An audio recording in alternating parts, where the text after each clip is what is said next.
Renungan hari Senin 8 Mei 2023, Pekan Paskah kelima tahun A. Bacaan pertama diambil dari Kisah Para Rasul, bab 14 ayat 5-18.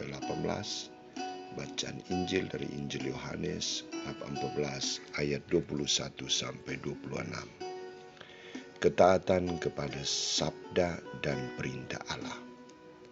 Saudara-saudariku terkasih, seorang anak kecil akan dinilai oleh gurunya sebagai anak yang baik, itu dari sikap ketaatannya, disiplin, rendah hati, setia melaksanakan tugas-tugasnya.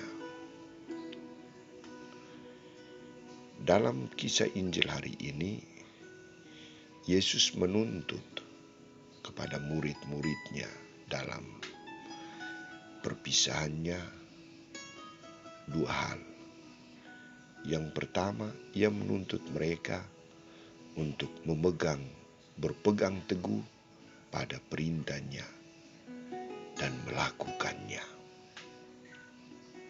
Barang siapa memegang perintahku dan melakukannya, dialah yang mengasihi aku. Dan barang siapa mengasihi aku, ia akan dikasihi oleh Bapa-Ku, dan aku pun akan mengasihi dia dan akan menyatakan diriku kepadanya. Suatu pernyataan yang sangat jelas dari Yesus sebagai Sang Gembala yang baik. Dia menunjukkan dirinya untuk senantiasa hadir, tinggal, dan merasuki hidup para muridnya dengan kuasa dan kasih-Nya sendiri. Ia menuntut mereka agar taat, berpegang teguh, dan melakukan perintah-perintah Allah, perintah-perintah Yesus Kristus sendiri. Itulah konsekuensi dari seorang yang mengasihi Dia. Dalam ungkapan ini, Yudas sebagai seorang yang juga murid Yesus, dia masih ragu dan dia mengungkapkan, "Tuhan, apakah sebabnya maka Engkau hendak menyatakan dirimu kepada kami dan bukan kepada dunia?" Yudas mempertanyakan kenapa Yesus hanya menuntut dan menyatakan diri kepada para murid dan bukan kepada dunia.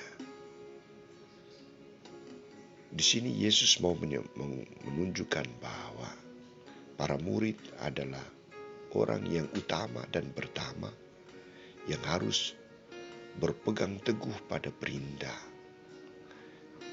yang harus sungguh mengasihi dirinya, dan merekalah yang akan dipakai oleh Yesus untuk membagikan kasih kepada dunia. Merekalah yang akan mewartakan kabar sukacita Injil kepada dunia. Maka Yesus tegas mengatakan, "Jika seorang mengasihi aku, ia akan menuruti firman-Ku, dan Bapa-Ku akan mengasihi dia, dan kami akan datang kepadanya dan diam bersama-sama dengan dia." Inilah konsekuensi dari seorang yang melakukan perintah Allah, yang mengasihi Allah dengan sungguh, mengasihi Yesus Kristus dengan penuh. Saudara-saudariku terkasih, hal yang kedua yang diungkapkan oleh Yesus adalah pemberian Roh Kudus. "Aku akan memberikan kepadamu penghibur, yaitu Roh Kudus yang akan diutus oleh Bapa dalam namaku. Dialah yang akan mengajarkan segala sesuatu kepadamu dan akan mengingatkan kamu akan semua yang telah kukatakan kepadamu." Yesus menyebutkan peran Roh Kudus dalam hidup para murid. Akan menjadi penghibur, penerang, pemberi kekuatan, yang memampukan para murid untuk melakukan tugas perutusan Yesus Kristus sendiri. Saudara-saudariku terkasih, bagaimana tanggapan kita atas sabda Tuhan hari ini? Yesus juga menuntut kita untuk berpegang teguh pada sabdanya, memegang perintah-perintahnya dan melakukannya. Dan ia juga menuntut kita untuk membuka diri, menerima curahan Roh Kudus yang akan memampukan kita menjadi sarana keselamatan kepada sesama kita. Semoga